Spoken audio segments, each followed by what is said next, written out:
Dans le grand quartier de Makelekele au Congo-Brazzaville, vivait un homme fortuné de 50 ans appelé Mathieu. Il était un homme respecté et admiré à Makelekele. À 50 ans, il possédait plusieurs maisons, des voitures luxueuses et gérait de nombreuses entreprises prospères. Mais son parcours n'avait pas été facile. Il était né dans une famille très modeste. Ses parents, de simples paysans, cultivaient la terre pour nourrir la famille. Chaque jour, ils se levaient à l'aube pour travailler dur, espérant offrir un avenir meilleur à leurs enfants. Mathieu grandit en voyant les sacrifices de ses parents. Il rêvait de devenir riche et de changer sa situation. Dès son jeune âge, il était déterminé à réussir. Il commença par faire de petits boulots, puis se lança dans le commerce. Peu à peu, il fit de bonnes affaires et gagna beaucoup d'argent. Cependant, il se rendit vite compte que la réussite n'était pas seulement une question de travail acharné, mais aussi d'opportunités et de réseaux d'influence. Il chercha alors à s'entourer des bonnes personnes, celles qui pouvaient l'aider à gravir les échelons du succès. Son ambition le poussa à quitter son quartier d'enfance pour s'installer dans la capitale. Là-bas, il commença à fréquenter des cercles d'affaires où se mêlaient hommes politiques, entrepreneurs et figures influentes de la société congolaise. Il apprit rapidement les rouages du commerce international et se fit un nom dans l'import-export. Son habileté à négocier et sa persévérance lui permirent de multiplier ses gains. Mais malgré son succès grandissant, il sentait qu'il lui manquait encore quelque chose, une richesse qui ne connaîtrait pas de limite.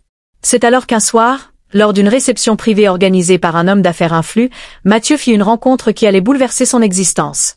Un certain docteur Kalinga, un homme d'un âge avancé, connu pour ses pratiques mystiques et ses connaissances ésotériques, lui fit une proposition intrigante. « Tu as du potentiel, Mathieu. Mais si tu veux véritablement dominer le monde des affaires, tu dois être prêt à aller plus loin. » Intrigué, Mathieu se laissa entraîner dans une conversation où Kalinga lui parla de forces invisibles, de rituels de prospérité et de pactes anciens permettant d'accéder à une richesse incommensurable. L'idée semblait insensée, mais une partie de lui était fascinée par cette perspective. Il accepta de rencontrer Kalinga en privé quelques jours plus tard. Dans un temple caché en pleine forêt, Mathieu assista à une cérémonie où plusieurs hommes influents s'étaient réunis. C'était une confrérie secrète, un cercle restreint qui contrôlait discrètement de nombreux secteurs économiques du pays. Ce soir-là, Mathieu comprit que son ascension pouvait être facilitée, à condition qu'il suive des règles bien précises. Un serment fut prononcé, un rituel fut accompli, et dès lors, sa vie prit un tournant irréversible. Le lendemain matin, lorsqu'il se réveilla, Mathieu se sentit différent. Il ne savait pas exactement ce qui avait changé, mais une énergie nouvelle l'animait. Il retourna en ville, reprit ses affaires, et rapidement, tout sembla lui réussir sans effort. Ses investissements doublaient, ses partenaires commerciaux se multipliaient, et les opportunités affluaient sans qu'il n'ait besoin de les chercher. En l'espace de quelques années, il était devenu l'un des hommes les plus puissants de la région. Mais dans l'ombre, des forces invisibles l'observaient, attendant le moment où il devrait s'acquitter de sa dette. Derrière son succès, un terrible secret était caché. Un secret qui allait bientôt changer sa vie pour toujours. Mathieu était très proche de son jeune frère, Antoine. Depuis leur enfance, ils avaient toujours été complices. Antoine était plus jeune de 10 ans et voyait en son grand frère un guide, un protecteur. Après la mort de leurs parents, Mathieu l'avait toujours soutenu et encouragé à réussir. Mais la vie n'avait pas été tendre avec Antoine. Très jeune, il avait perdu son emploi et peinait à subvenir à ses besoins. Il se contentait des miettes que son frère riche voulait bien lui donner. Mathieu, malgré sa richesse, n'oubliait pas totalement ses racines. Il s'efforçait de soutenir son frère, mais au fond, il ressentait une frustration profonde. Il savait qu'il n'était pas devenu riche grâce à son seul travail acharné. Il avait conclu un pacte. Un pacte dont il ne pouvait plus s'échapper. Chaque nuit, il était hanté par des cauchemars. Il voyait des ombres l'entourer, des murmures glacés lui rappelaient qu'il devait payer son dû. Ce n'était pas seulement la richesse qu'il avait obtenue, mais aussi du pouvoir, de l'influence, et il savait que cela avait un prix. Le souvenir de la nuit où il avait accepté le pacte ne cessait de le hanter. Il se revoyait agenouillé devant l'autel de pierre, les yeux fermés, récitant les paroles enseignées par Kalinga. Il revoyait les flammes vacillantes des bougies, le parfum envoûtant des encens, et surtout, l'étrange sensation de force qu'il avait traversée lorsque le rituel fut accompli. Mais ce pouvoir avait une contrepartie. Kalinga lui avait expliqué qu'il devait nourrir le lien établi avec les forces occultes en leur offrant régulièrement quelque chose en échange. Plus il voulait conserver sa richesse et son influence, plus le prix à payer serait grand. La première fois, on lui demanda un simple sacrifice symbolique, un objet personnel en rapport avec son passé. Il donna une vieille montre ayant appartenu à son père. Mais au fil du temps, les exigences devinrent plus lourdes. Un jour, on lui annonça que le prochain sacrifice devait être humain. L'idée le terrorisa, mais il était déjà trop impliqué pour reculer. On lui expliqua que ce n'était pas un crime, mais un « échange d'énergie » nécessaire au maintien de l'équilibre du pacte. Il hésita longtemps, mais lorsqu'il commença à voir ses affaires décliner mystérieusement, il comprit qu'il n'avait pas le choix. Ce fut ainsi que Mathieu, l'homme d'affaires prospère, devint un instrument des forces obscures. Au début, il se contentait d'ordres indirects, commanditer des disparitions discrètes, utiliser des intermédiaires. Mais à mesure que le temps passait, son implication devint plus personnelle. Il commença à sentir que quelque chose en lui changeait. Il dormait mal, évitait les miroirs, et parfois, il croyait voir des ombres bouger autour de lui. Il savait que ce n'était qu'une question de temps avant que le prix à payer ne devienne encore plus élevé. Et lorsqu'il reçut l'avertissement final, il comprit que la prochaine victime devait être un être cher. Les jours passaient et Mathieu se sentait de plus en plus acculé. Chaque nuit, des murmures envahissaient son esprit, lui rappelant qu'il devait payer sa dette. Le regard pesant du docteur Kalinga lui revenait sans cesse en mémoire. Le temps est compté, Mathieu. Choisis, ou c'est toi qui seras pris. Mathieu savait qu'il ne pouvait plus reculer. Les signes étaient clairs. Ses entreprises commençaient à perdre mystérieusement de l'argent, des partenaires financiers rompaient leurs contrats sans explication, et sa santé déclinait sans raison apparente. Il avait l'impression qu'une main invisible resserrait lentement son emprise autour de son existence.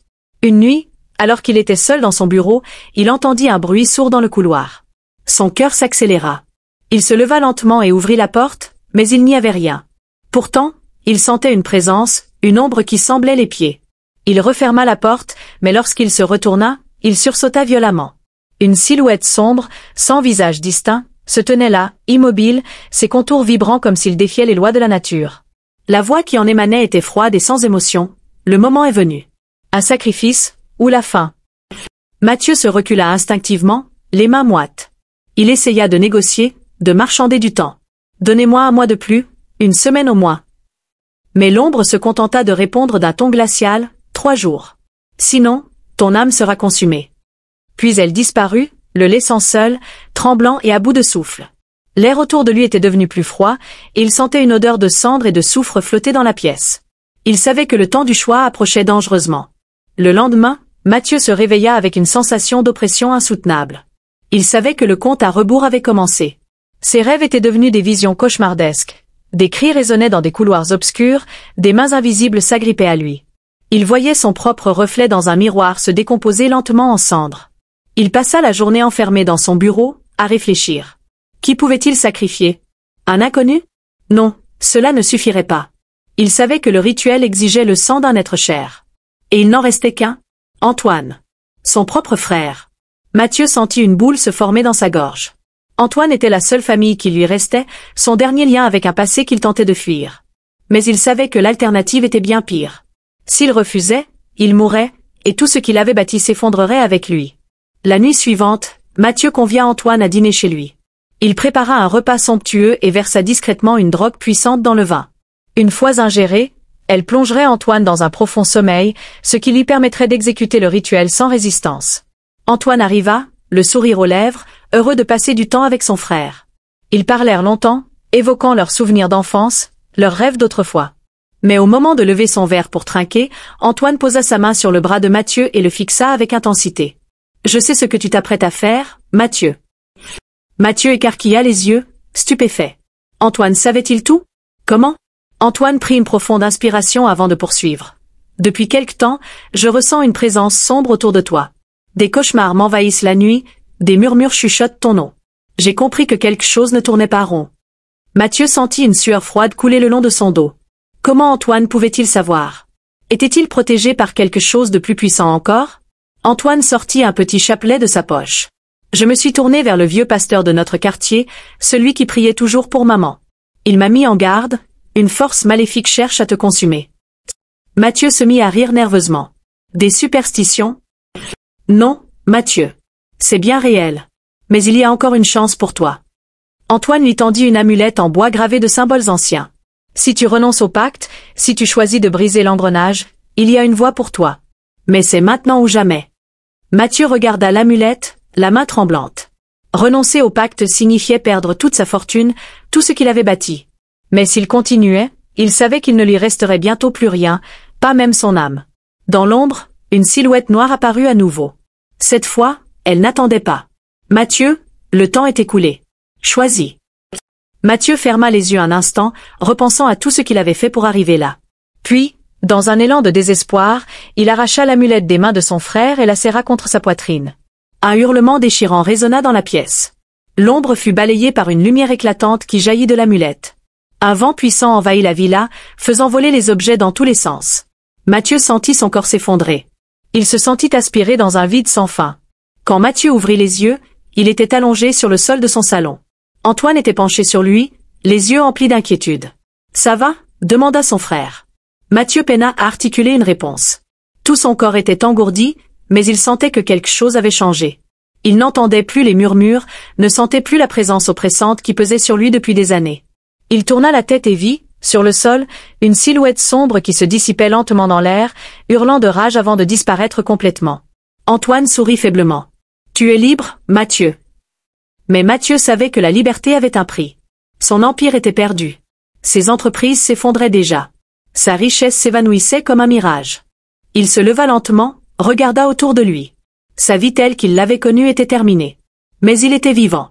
Et cette fois, il comptait reconstruire son avenir avec des bases solides. Car certaines richesses ne valent pas le prix du sacrifice.